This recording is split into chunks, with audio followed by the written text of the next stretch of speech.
বন্ধুরা আমরা অনেকক্ষণ বসার পরে এবার কিন্তু ফটোশুট একটু শুরু করে দিয়েছি। আর দেখুন জাস্ট নজারাটা কি সুন্দর লাগছে দেখতে। এই পাহাড়টাতে কিন্তু ওঠা অনেকটা মুশকিল। আর দেখুন রঘুনাথপুর কি সুন্দর লাগছে দেখতে। দেখাচ্ছে এখানে কত ছোট ছোট ঘর, কিন্তু অনেকগুলো ঘর আছে। আর দিদি দেখুন ফটো তোলা শুরু করে দিয়েছে। খুব ভালো ওর থেকে একটা পোজ জানতে পারলাম, মানে সেলফি ভাবেও ডিএসএলআরে যেমন ভাবে তোলে। দেখা সবাইকে দেখা কেমন লাগছে দেখতে। দাদা এক সেকেন্ড চলে গেল, দেখ। বাহ খুব সুন্দর লাগছে দেখতে।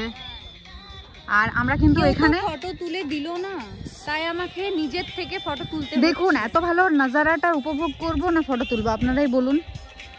আর আমরা কিন্তু অনেক কিছু এখানে খাবার টাবার নিয়ে চলে এসেছি, মানে একটা জাস্ট মিনি পিকনিক আমাদের এখানে হচ্ছে। এখন কিন্তু পিকনিকের সিজন আসেনি, কিন্তু আমরা কিন্তু ছোটখাটো পিকনিক শুরু করে দিয়েছি করা।